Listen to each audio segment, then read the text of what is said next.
Salaamaaleykum, bonsoir. maa ngi sant ñëpp di gërëm ñëpp di sant bu baax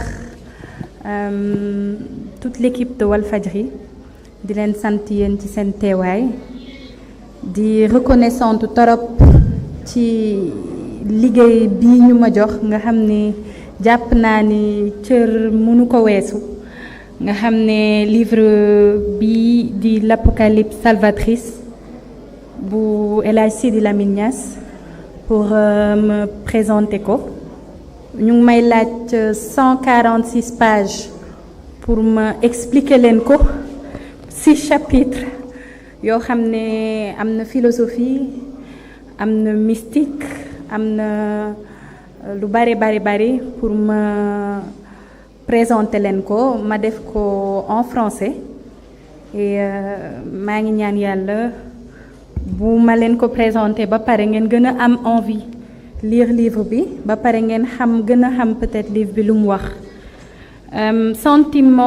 le sentiment que j'ai eu quand j'ai lu le livre c'est un livre je pense qui transcende votre vie dans la mesure où c'est un livre non seulement philosophique, mystique, religieux, mais c'est un livre qui, en plus de décrire le présent, il y a un recul qui est fait par rapport au passé, par rapport à des événements, mais aussi, c'est aussi un livre prémonitoire, parce qu'on dirait que des prédictions ont été faites dans ce livre, et je pense que l'aspect le plus intéressant, vous donnerez certainement votre avis après l'avoir lu. Moi, ce qui m'a le plus marqué dans ce livre, c'est le fait que l'auteur va très loin avant d'arriver au Sénégal. Il va très loin. Alors, sans plus tarder, je vais essayer de vous faire un résumé des 146 pages de ce livre. De quoi parle l'Apocalypse salvatrice? Quelle réplique à Fukuyama et Huntington El Hadj Sidi Lamine Niass veut donner? Dans la préface, l'auteur nous fait part d'une situation critique que vit l'humanité. D'après l'auteur, la place exagérée qui est donnée au matériel, la religion est devenue politique et la politique est devenue religion. L'extrémisme et l'intolérance banalisée ont mené au terrorisme. C'est ce que nous dit l'auteur. L'auteur nous dit que tout ceci a développé un obscurantisme tel qu'il faut un retour à la case de départ. L'auteur nous dit qu'il faut une explosion, il faut un Big Bang, il faut un recommencement. L'auteur nous parle d'une apocalypse. Pour l'auteur, dès qu'on entend parler d'apocalypse, on est tenté de penser à l'apocalypse de l'apôtre Jean, qui est le dernier livre du Nouveau Testament, rédigé au 1er siècle avant Jésus-Christ. Nous pensons profondément que ce ne saurait être une coïncidence, parce que le message principal du livre l'Apocalypse de l'apôtre Jean, c'est la victoire du bien sur le mal. Or, à la page 12, l'auteur nous dit qu'une victoire du bien sur le mal ne peut être plus éclatante. On sent aussi que ce livre est beaucoup inspiré du livre nommé Soufre rouge de El Hadj Mohamed Khalifa Niass de Kaolack, parce que l'auteur cite cet auteur et ce livre 2 fois, à 2 reprises, en seulement 6 pages. L'auteur a décidé de diviser le livre en 6 chapitres et l'introduction en 4 parties. La première partie, l'auteur l'appelle une tempête dans un verre d'eau. L'auteur revient sur le fait que le monde est en déperdition. Mais cette fois-ci, l'auteur va plus loin. L'auteur nous dit que ce monde en déperdition-là cherchait une bouée de sauvetage. Et que les hommes croient que cette bouée de sauvetage serait la solution matérialiste. L'Amérique s'est érigée en gendarme du monde. Et que s'est-il passé? L'auteur nous dit que Manhattan, le Pentagone et la Maison Blanche se sont effondrés sous ses pieds, lui montrant ainsi que toutes ces problématiques telle une tempête, ne pouvait être contenue par une solution matérialiste. L'auteur nous dit que tout ce qui est irréversible, c'est l'aurore. L'irréversibilité de l'aurore, c'est la confrontation du vrai par le faux. Le savoir jaillit de la propagande et l'éloquence, telle la magie, n'ont pu convaincre car ils sont monotones. L'introduction, il faut l'avouer, est très philosophique. Il est très, très philosophique et mythique. L'auteur nous dit que la seule solution à l'ensemble des problèmes de l'humanité, ce serait une apocalypse, mais une apocalypse salvatrice. Ça signifie que ce serait une fin du monde, mais une fin du monde dans laquelle tout le monde irait au paradis. L'auteur nous dit aussi que pour ce faire, il nous faut retourner à la case de départ. Comment retourner à la case de départ? Il nous assure que la religion est retournée à son état étrange. Je le cite, comme à son commencement. L'étranger est devenu étranger à lui-même, chez lui. Vous comprendrez que l'auteur fait un clin d'œil à un de ses œuvres qui s'appelle L'étranger parmi les siens. Mais aussi, la polémique et les discussions tournent autour des évidences. C'est ce que nous dit l'auteur. L'Apocalypse, à en croire l'auteur, est la seule et unique solution pour sortir de ce qu'il appelle cette pyramide renversée. Nous allons attaquer le premier chapitre. L'auteur l'a nommé « Les 4 cavaliers de l'Apocalypse ». Pour l'auteur, il y a 4 cavaliers qui vont nous montrer que l'Apocalypse arrive. Il nous dit que l'Apocalypse s'approche et que pour les damnés de la terre, elle ne peut que être salvatrice. Ça signifie qu'elle ne peut être que porteuse de justice pour tout le monde. La première partie, c'est-à-dire l'un des cavaliers dont nous parle l'auteur, c'est un signe divin qui peut dissiper la nuit. L'auteur date l'apparition des premiers signes annonciateurs de l'Apocalypse salvatrice, tenez-vous bien, à la fin des années 70, avec la révolution islamique en Iran. Il nous dit que pour lui, cette révolution iranienne aurait bouleversé les cartes du monde. Ajoutez à cela l'exil de celui qu'il appelle l'Ayatollah Ruhullahi Khomeini. L'auteur va beaucoup parler de Khomeini. Il nous dit que l'ouvrage de Khomeini, nommé Velayat el-Faqiya, a posé l'un des premiers jalons de la République islamique d'Iran. Ce qui est bien avec ce livre, c'est que l'auteur va en Iran, quitte l'Iran, va en Libye, quitte la Libye, va voir Saddam Hussein. Et tout cela, vous verrez à la fin, c'est pour revenir au Sénégal. Il nous dit, dans la deuxième partie qu'il nomme une lune dans une nuit stérile, il nous dit qu'il faut montrer la divergence de démarche de différents hommes qui participent sans le savoir à créer les conditions d'une apocalypse qui deviendra salvatrice. Ces hommes, il nous dit, sont le chef Hassan al-Asrikri, le tyran Yazid, le martyr Saddam Hussein, mais aussi l'exilé Khomeini.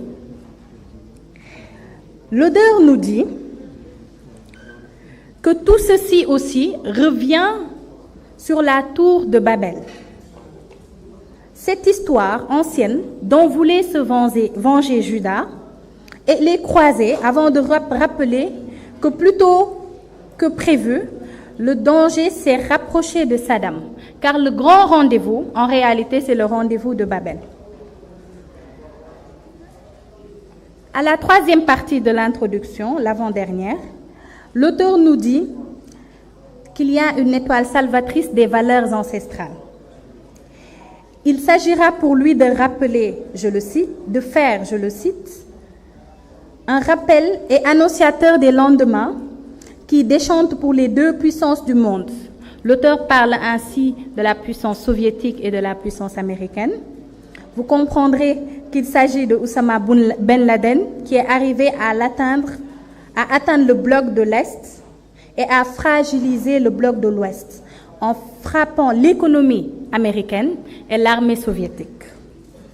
L'auteur va mettre en exergue comment Oussama Ben Laden et Saddam Hussein ont participé à, on va dire, le début, l'enclenchement de cette apocalypse salvatrice. Le quatrième parti, l'auteur le nomme le D'Artagnan des temps modernes. Pour ceux qui connaissent les 4 mousquetaires, parmi les 4 mousquetaires, l'un d'eux s'appelle D'Artagnan. Et la quatrième partie se nomme le D'Artagnan des temps modernes. La question qu'on se pose, c'est de qui parle l'auteur? Qui est ce D'Artagnan des temps modernes? L'auteur le localise dans cette Afrique lointaine, au bord de la Méditerranée et à la porte de l'Europe. L'auteur le décrit comme un signe et l'auteur l'appelle l'homme étoile. Il nous dit que cet homme est apparu dans un désert obscur, pauvre et sec. Vous comprendrez que l'auteur veut parler de Muammar Kadhafi. L'auteur nous dit que ce dernier est considéré progressiste par le monde musulman sur la question féminine. L'auteur nous dit, je le cite, ce panafricaniste se verra, reprécise ce dernier délivré à son encontre, se verra délivrer un mandat d'arrêt international par la CPI pour crimes contre l'humanité.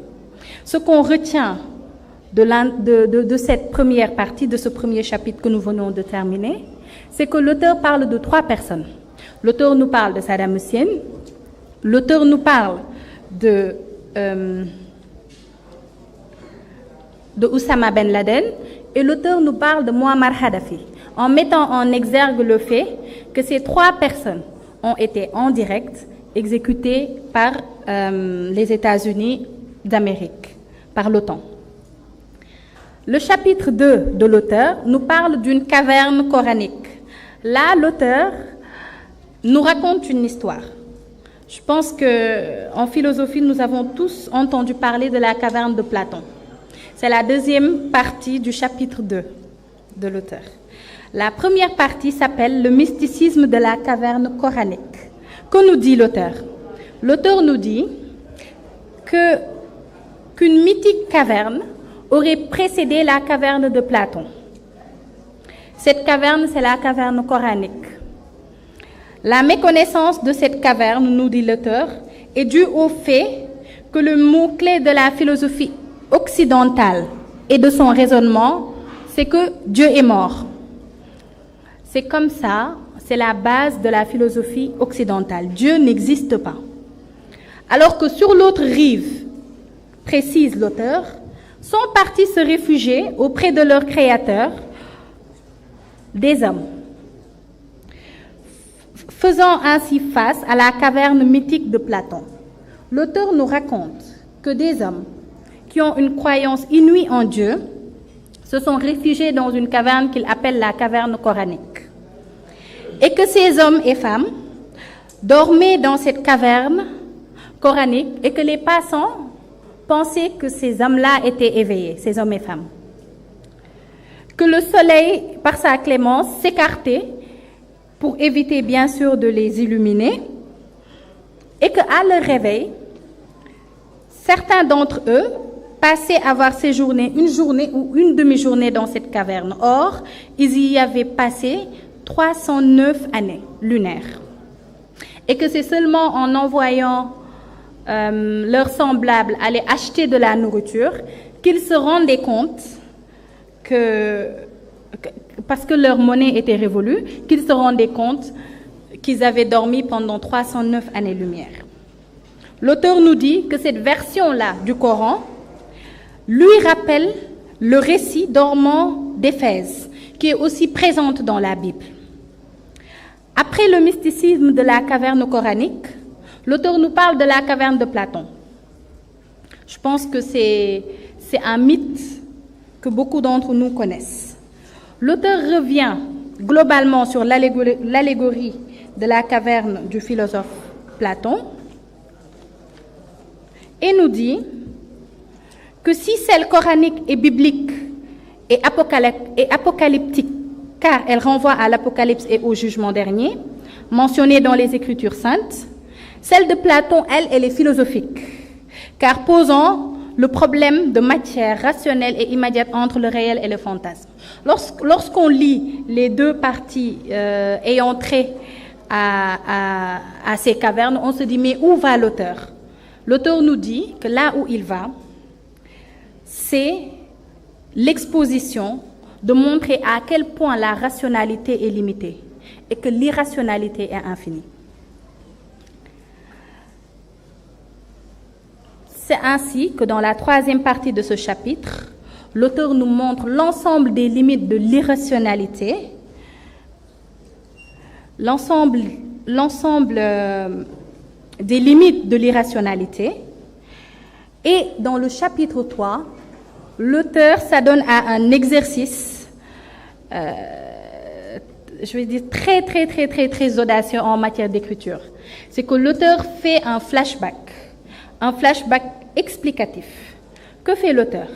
L'auteur nous dit que pour comprendre en substance, nous fait comprendre à nous, en substance, que dans l'extrême-orient arien et l'Occident hellénistique, la notion de Dieu, chez un certain peuple, était d'abord conçue par le cerveau, puis par le reste du corps, avant d'avoir un vrai impact sur leur environnement.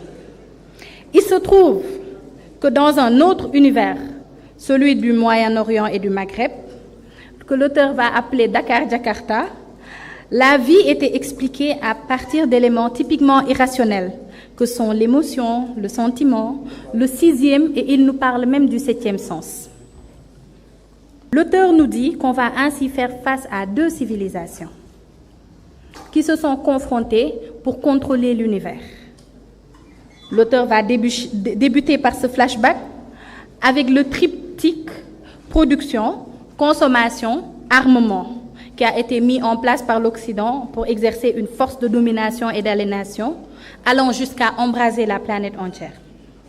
Ce flashback, vous l'aurez compris, quittera cette volonté de domination de l'Occident émanant d'Iblis d'après l'auteur par le Moyen-Orient et avec cette même volonté, avant de poser ses valises par la symbolique de l'ange de la mort. Ce sera Abel, puis Caïn, puis Abraham, Goliath, puis David, Jésus et enfin Mahomet, sallallahu alayhi wa sallam. Plus qu'un flashback, l'auteur s'est emparé de 19 pages entières pour être explicite. Et c'est seulement au chapitre 4, il y en a 6, il en reste encore 2, que l'auteur va donner une réplique à Fukuyama, Huntington et Nicolas Sarkozy. L'auteur commence par poser les bases de cette réplique. L'auteur nous dit qu'à peine remis du choc des deux guerres, l'humanité va assister à la fin de l'Empire soviétique, avec la chute bien sûr du mur de Berlin le 9 novembre 1989. Il s'agira de l'affaiblissement du communisme, étonnant beaucoup de prédicateurs politiques et faisant le plus grand bonheur bien sûr des philosophes politiques libéraux. L'auteur va commencer par nous dire comment Fukuyama a décrit la fin de l'histoire, pour ensuite passer au choc des civilisations de Samuel Huntington, comme nouvelle confrontation d'un monde qui a été considéré par Samuel Huntington comme unipolaire, avant de s'attarder sur le discours de Dakar du président Sarkozy, qu'il note ignorance gravissime, porteur d'erreurs stratégiques. Il revient sur ce discours en disant « La thèse de Sarkozy du train de l'histoire du début, pris par l'Occident civilisatrice, dont il explique la substance en ces termes à la page 91, je cite, « La substance de son discours est que les Africains n'ont d'autre choix que d'accepter le néocolonialisme sous une forme bâtarde, qu'il nomme le métissage forcé, et obligé que le poète Senghor a théorisé. » C'est ce que l'auteur dira du discours de Sarkozy, avant de comparer cette thèse à celle de Fukuyama et Huntington, décomposant ainsi le discours de Sarkozy en 3 phrases. La première, une sorte d'excuse timide. La deuxième, une tentative de justification.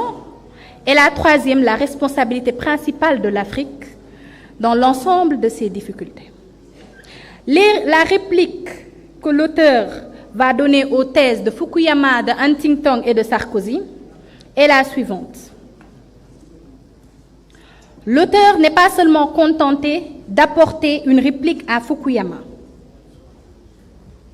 Huntington et Sarkozy. Il s'est aussi adressé à ses interlocuteurs de premier plan, le peuple africain. Il passe en revue toute cette incandescence physique, morale et orale de ses thèses, de ses idéologies, de ses politiques, avant d'assurer, je cite, « En réalité, l'Afrique est patiente, garde son mal en patience, et sait pertinemment qu'entre le soleil couchant et le soleil levant, il y a la nuit. Mais l'Afrique garde cette histoire répétitive, puisque dans son fort intérieur, elle sait que demain, il fera jour. Et ce jour sera celui des déshérités, des affaiblis, des opprimés. » L'auteur attaque ainsi l'avant-dernier chapitre, le chapitre 5, qu'il va nommer « Le Sénégal, la lumière de l'humanité ».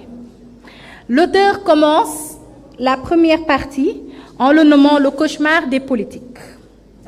Il nous explique la force actuelle de la globalité face à l'individualité, faisant que chaque attaque visant une personne en atteint plusieurs. L'auteur commence par l'exemple de la Tunisie, où il considère que l'illustration parfaite a été donnée avec le cas Mohamed Bouazizi, qui, dès qu'il a succombé à ses blessures, le 4 janvier 2011, a provoqué la révolution du jasmin. On a ainsi assisté au renversement du chef de l'État tunisien le 17 janvier 2011, qui se réfugie en Arabie saoudite. L'auteur nous dit que de Tunisie à l'Égypte, en passant par le Yémen puis la Syrie, l'auteur s'est aussi arrêté sur le cas de la Libye, reprécisant pour celui-ci que la révolution dans ce dernier fut de la machination de l'OTAN. Il s'attarda un peu en Côte d'Ivoire et au Burkina Faso en fin 2010, avant d'arriver au Sénégal. Pays dans lequel, nous dit-il, je cite, « Naguère on pouvait parler », c'est l'auteur qui parle, je le cite, « Naguère on pouvait parler d'une assemblée du peuple, du gouvernement du peuple, de la justice du peuple, parce que ces institutions tiraient leur légitimité de ce peuple. Ce n'est plus le cas maintenant. » Avant de préciser que les institutions ainsi que le Parlement sont soumis à la volonté du prince au Sénégal. L'auteur continue, dans la deuxième partie du chapitre 5, il y en a 3, en nous disant que ce qui se passe, c'est une décadence. Il précise le fait que le Sénégal vit en démocratie depuis plusieurs siècles et que se prévaloir de ça ou de ce multipartisme ne signifie pas que, je le cite, « Ce qui se passe dans le monde arabe ne se produira jamais au Sénégal.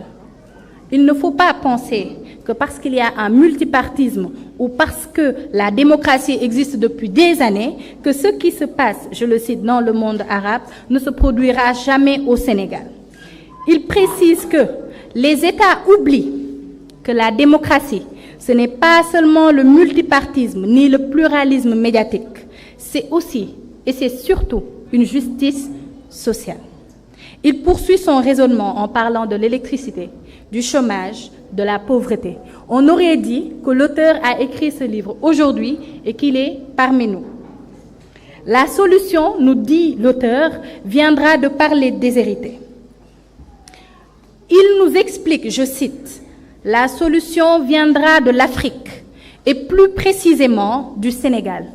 Il soutient que l'Afrique pourrait être le théâtre d'une bonne utilisation nucléaire. » Le chapitre 6, le dernier chapitre, l'auteur nous explique dans ce chapitre qu'il y a des avertissements symboliques, qu'il y a 3 cycles de l'histoire.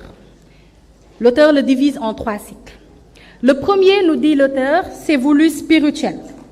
La société de ce cycle fut hétéronome et régie par des normes, je cite, qui n'émanent pas d'elles-mêmes, mais plutôt d'un ordre transcendantal, du divin.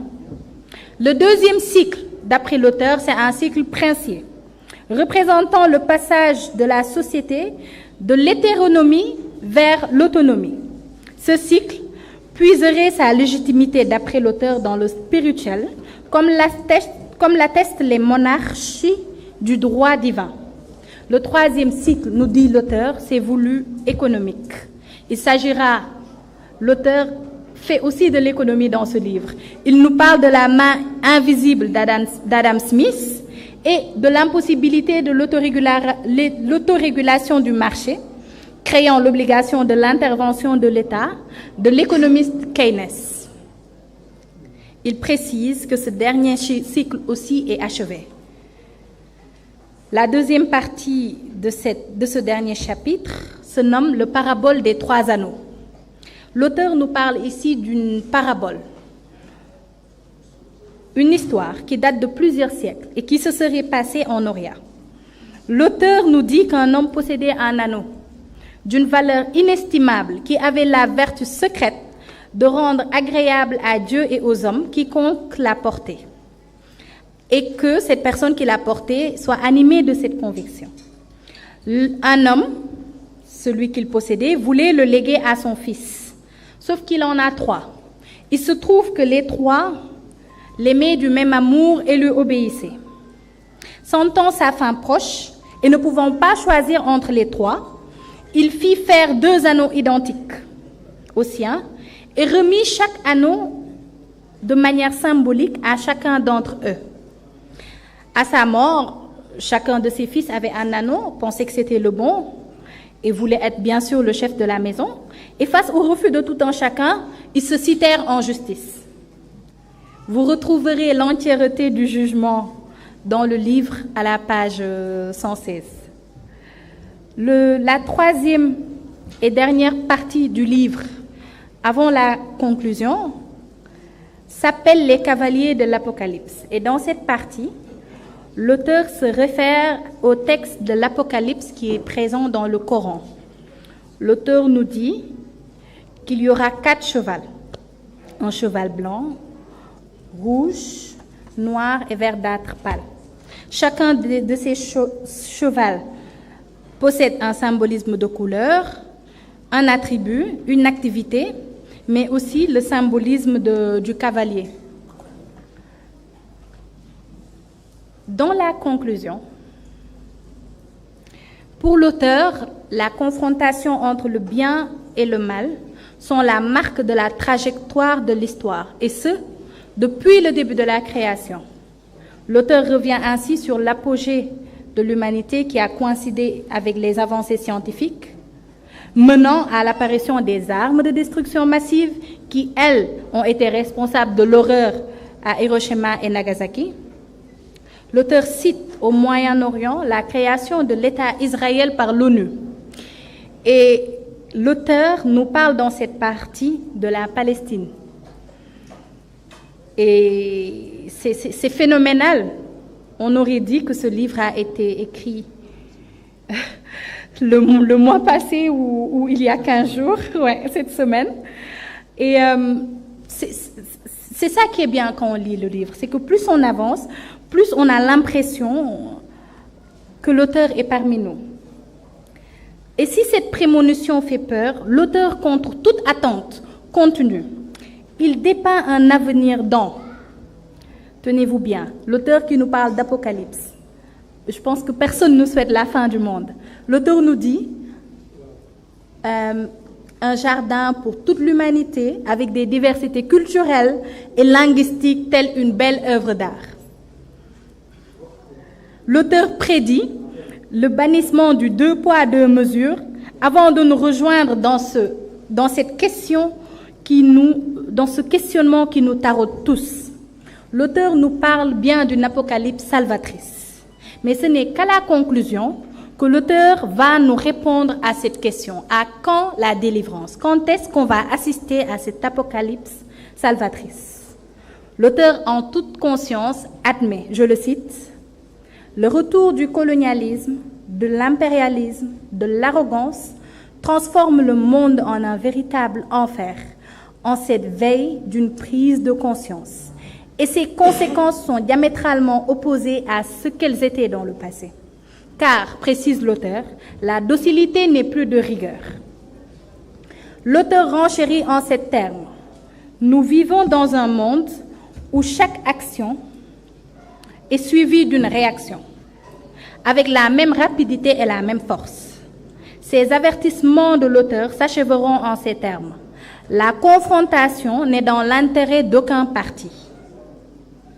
Nous attendons une réponse, l'auteur nous donne un conseil. Mais en plus de ce conseil, l'auteur nous parle de l'unique solution. Pour l'auteur, il n'y a qu'une seule solution à l'ensemble des problèmes de l'humanité.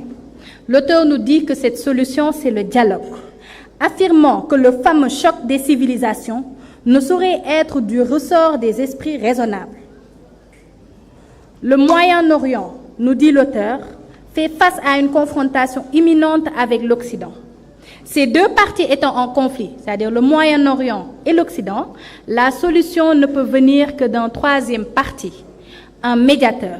L'auteur nous parle, permettez-moi de le citer, du seul perdant face aux différentes catastrophes et conjonctures, de cet olivier qui n'est ni l'Est ni l'Ouest, souvent oublié lors des grandes prises de décision. Et c'est dans cette lancée que l'auteur termine l'œuvre en 3 questions. Qui pourra amener ce jour tant attendu? Réaliser ce rêve, lever le voile très opaque et faire sortir ce peuple de ses soucis. Là est le nœud du problème et le secret de l'existence. Je vous remercie d'avoir été aussi attentif. Et j'espère que vous aurez les mêmes frissons que moi quand vous lirez le livre. Merci. Merci à vous, Madame Niass Ndaye Nogay Babel. Merci. Un livre plein de sens qui nous fait voyager à travers l'histoire, le passé plus ou moins récent, à travers les continents, à travers les idéologies, les pensées. Une belle lecture de la géopolitique par Sidi Lamine Niass qui contraste un peu aussi avec ce qu'écrivent certains penseurs.